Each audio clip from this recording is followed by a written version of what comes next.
नैनं छिन्दन्ति शस्त्राणि नैनं दहति पावका न चैनं क्लेहयन्त्यापो न शोषयति मारुतः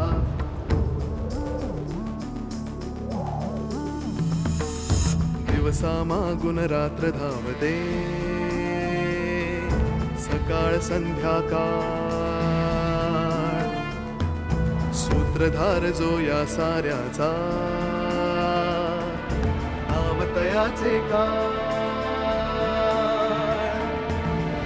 तयाच्या मनात दडले नकळे कधी कुणा क्षणात होते संभव सारे क्षणापूर्वीचे असंभव असंभव असंभव असंभव. त्याला भेटायचंय तुम्हाला. घेऊन ये त्याला.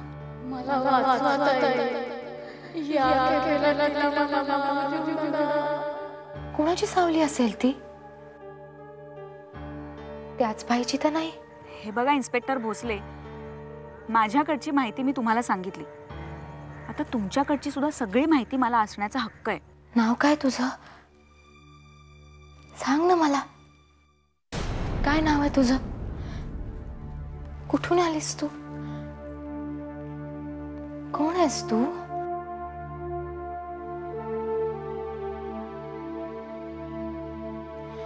बोल ना माझ्याशी. गोदा, अगं ही काहीच बोलत नाहीये. सांग ना तिला माझ्याशी बोलायला. गोदा.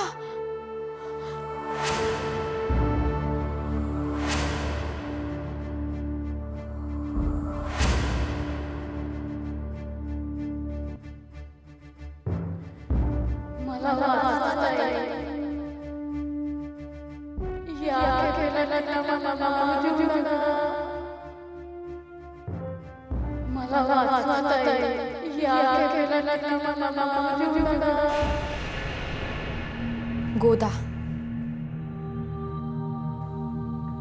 आणि तिच्या बरोबर ती मुलगी. दिसताना त्या दोघीही दिसतात, पण प्रत्यक्षात डॉक्टर ती एकच आहे. ती मुलगी गोदाच आहे डॉक्टर. तिचा आवाज गोदाचाच आहे आणि तीही मला तेच बोलते. ताई, मला वाचवा. तिच्यापासून वाचवा. मुलगी ओळखीची वाटते मिसेस शास्त्री. नाही, मी नाही ओळखत त्या मुलीला. नाही माहित मला कोण आहे ती, पण ती वेगळीच वाटते डॉक्टर. ती त्या काळातली अजिबात वाटत नाही. त्या मुलीचा काहीच संदर्भ लागत नाहीये डॉक्टर. काहीच कळत नाहीये मला. मिसेस शास्त्री, थोडं कॉन्सन्ट्रेट करून आठवण्याचा प्रयत्न करा. जुन्या काळातली एवढी सगळी पात्र तुम्ही तुमच्या आठवणीत पुन्हा जिवंत केलीत. त्यातच ती मुलगी सुद्धा असेल. Just try hard Mrs Shastri.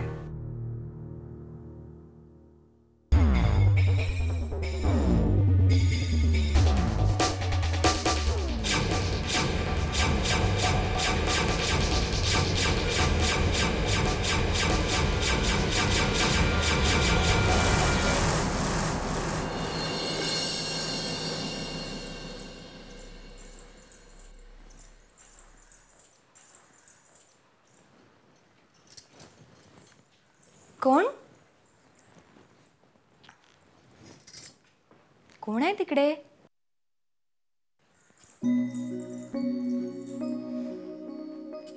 ये.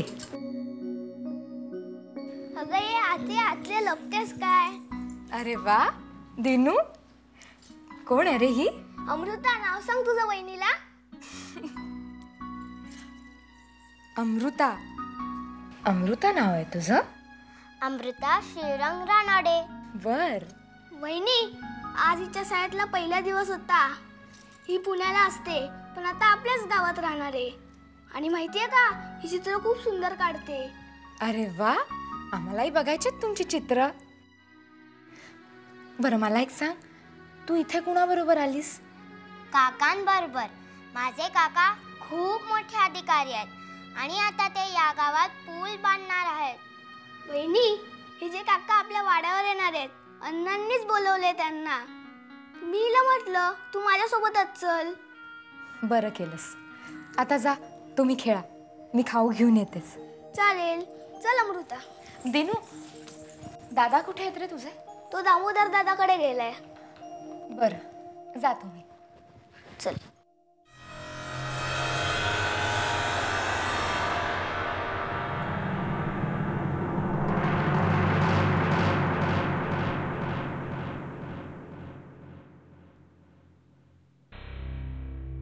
आपण मला बोलवलं पंत? हो.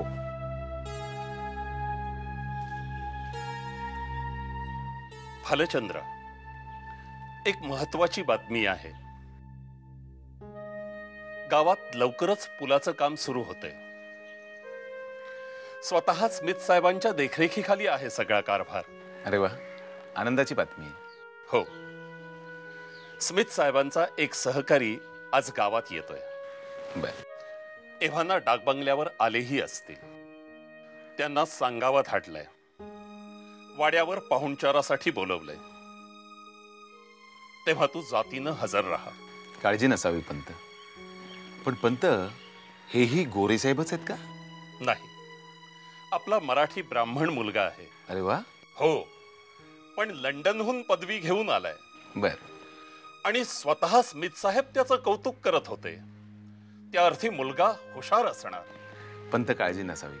मी स्वतः जातीने त्यांच्याकडे लक्ष घालेन. आणि हो, आता महत्वाचं, आपल्या वाड्यावर जे क्रांतिकारी राहतात त्यांना जरा काबूत ठेवा. कोणी सरकारी अधिकारी समोर आले की त्यांच्या देशभक्तीला वेगळंच स्फुरण चढतं. पंत, मी हे नाही करू शकत.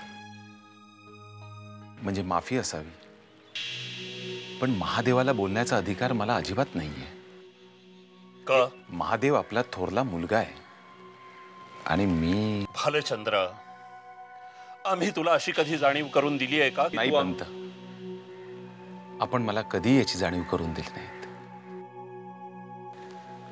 पण शेवटी मला जाणीव ठेवायलाच हवी ना. भालचंद्र, आमच्यासाठी तूच आमचा थोरला मुलगा आहेस. आणि या घरात आम्हाला जे वाटतं ते महत्वाचं. बाकीच्यांना आम्ही किंमत देत नाही, कारण त्यांना तेवढी किंमतच नाही. पंत, आपण म्हणताय ते अगदी बरोबर आहे, पण तरी. जा तू तयारीचं बघ. ठीक आहे.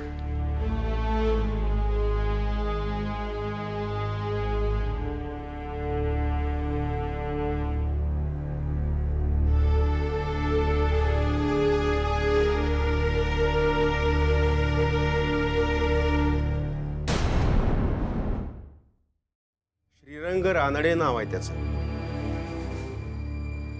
तू भेटलास का त्याला? देव आहे तो. आल्या आल्या त्याचं दर्शन घ्यायला. लाज कशी नाही रे वाटत त्यांना, ते इंग्रज सरकारचे तळवे चाटताना? यालाच मनाची गुलामगिरी म्हणतात. आणि ती जोपर्यंत जात नाही ना, तोपर्यंत आपल्याला स्वातंत्र्य मिळूच शकत नाही. गांधीजी नेहमी म्हणतात, गोळ्या घालायला हव्यात एकेकाला. किती किती लोकांना गोळ्या घालणार? आपल्या देशात असे हजारो श्रीरंग आहेत ज्यांनी आपली मनं, आपला स्वाभिमान केव्हाच राणीच्या चरणी वाहून टाकलाय. फार लांब कशाला जा. आमचे तीर्थरूपच आहेत की. भारतीयांची गणती कुत्र्यांबरोबर करणाऱ्यांच्या अवतीभोवती शेपूट हलवत घोटमळत असतात. तेव्हा त्यांचा माज, त्यांचा करडेपणा क्षणार्धात नाहीसा होतो. पुलाची पाहणी करायला हे गेले होते त्या स्मिथ बरोबर. जणू काय व्हॉइसराय ह्यांनाच विचारणार आहे, रघुनाथ पंत जागा आवडली का? पूल बांधायचा का? रे गोळ्या घालायचं खरंच ठरवलं ना दामू, तर सर्वात आधी आम्हाला आमचं मुंडन करून घ्यावं लागेल. तू म्हणजे ना महादेवा, बोलायला लागलास ना की अगदी टोकच गाठतोस. आपण रघुनाथ पंतांचं मन वळवू. मन हा अवयव नाहीये त्यांना. शोधायलाच गेलास ना तर कोरडा ठक्क पाषाण हाती लागेल. जाऊ दे ना, नकोस तो विषय. हा विषय काढला ना की आमच्या मस्तकाची शीर तणतणते. बरं, महत्वाचं आहे, आज पारावर सभा बोलावतोय. भैरवकालीच्या गुफेविषयी आपण जे बोललो होतो, काय आहे की काही लोकांनी आधीपासूनच नकार घंटा वाजवायला सुरुवात केली. काय तर म्हणे तिथे चेटकिणी आणि मांत्रिक राहतात, आणि ते जर बिथरले ना तर गावावर शाप ओढावेल. कहर झालाय या अंधश्रद्धेचा. जोपर्यंत असल्या भोंदू कल्पनांपासून आपली मुक्ती होत नाही ना महादेवा, तोपर्यंत आपल्याला स्वातंत्र्य मिळूच शकत नाही. गांधीजींनी कालच्याच लेखात म्हटलेलं आहे. कळलं.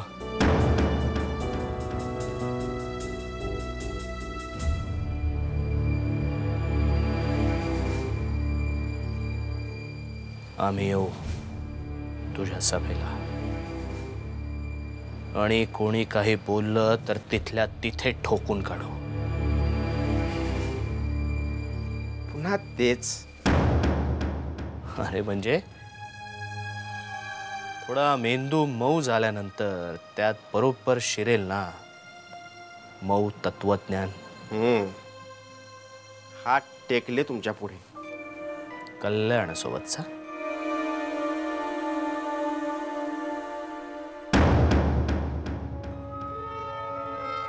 श्रीरंग रानडे. मला बोलविलत वहिनी? हो.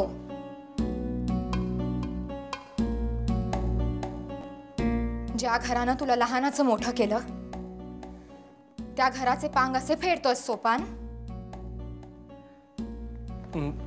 म्या समजलो नाही वहिनी. मला काही दिसत नाही, आणि जे दिसतं त्याचा अर्थ कळत नाही असं वाटतं ना तुला? भालचंद्र रावांना कुठल्या नादाला लावलंयस तू? म्या तुमचा काहीतरी गैरसमज झालाय वहिनी. अहो, या गुलामाची काय गप्प रहा. एक शब्दही बोलायचं नाही.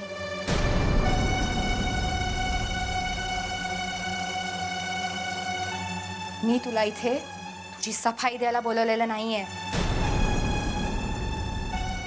मी जेवढं सांगते तेवढं फक्त ऐकायचं. जी. भागीरथी वंसनच्या वाट्याला आधीच खूप कष्ट आले. आता तू जर त्यांच्या संसारात पापग्रह ठरायचा प्रयत्न केलास तर तुझी खैर नाही सोपान. सांगून ठेवते. भालचंद्र रावांचं रात्री अपरात्री येणं, त्यांचं नशेत असणं. पर या समजाशी माझा काय बी संबंध नाही. आईच्या खोट्या शब्दा घेताना लाज नाही वाटत तुला सोपान? तुझा काहीच संबंध नाही. मग त्या दिवशी भालचंद्र रावांनी तुझ्यावर पैशांची खैरात का म्हणून केली? ते म्या वहिनी. भोळेपणाचं हे सोंग माझ्या समोर चालणार नाही. पार्वती या घरची लक्ष्मी आहे, आणि वेळ पडलीच तर ती दुर्गेचाही अवतार घेऊ शकते.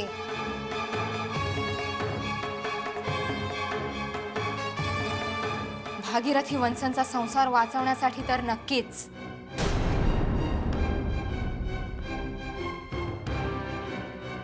भालचंद्र रावांना नादाला लावण्यामागे तुझा जो काय हेतू असेल,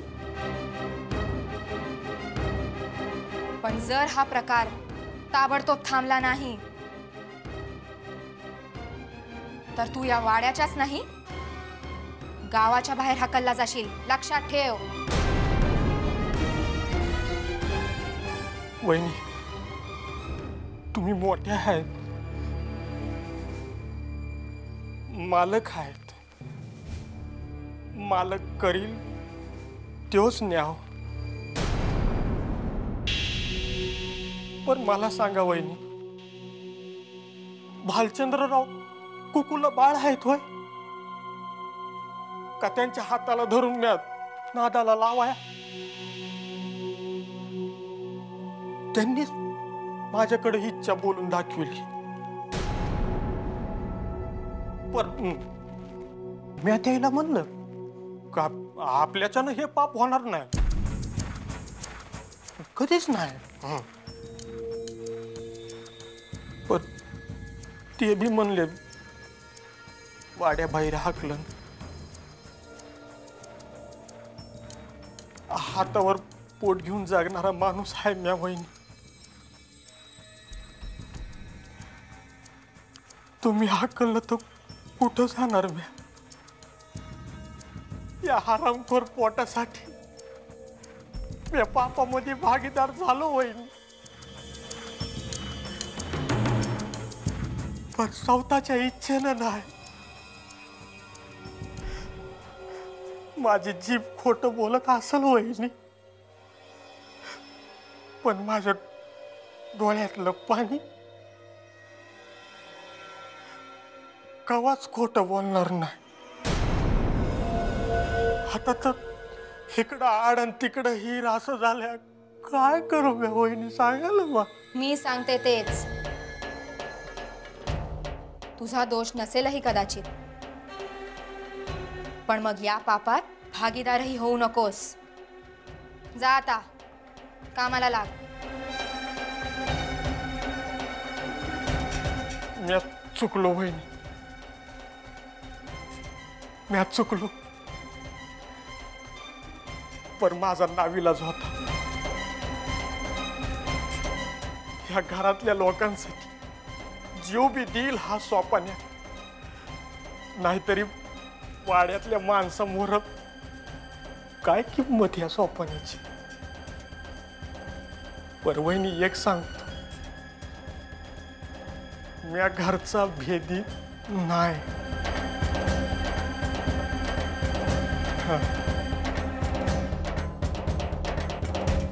घरचा भेदी नाही म्या वहिनी. ठीक आहे, जा आता. आणि सोपान, मी आता जे बोलले ते डोक्यात ठेवायचं. जिभेवर येता कामा नये. जी वहिनी.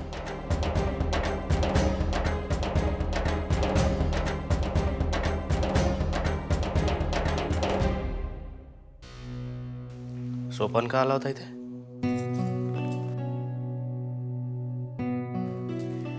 मीच बोलावलं होतं त्याला. आज जरा जास्तच काम आहेत, पाहुणे येणार आहेत ना. कोण? तो नवीन सरकारी अधिकारी का? अगो बाई, अंतर्ज्ञानीच म्हणायला हवं तुम्हाला.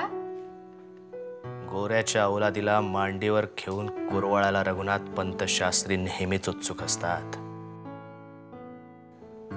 ही जगजाहीर गोष्ट जाणून घेण्यासाठी अंतर्ज्ञानाची गरज नाही. बरं, आता मी काय म्हणते, आज पाहुणे येतात, आज तरी वाद नको. गोरा या देशात पाहुणा म्हणूनच आला होता,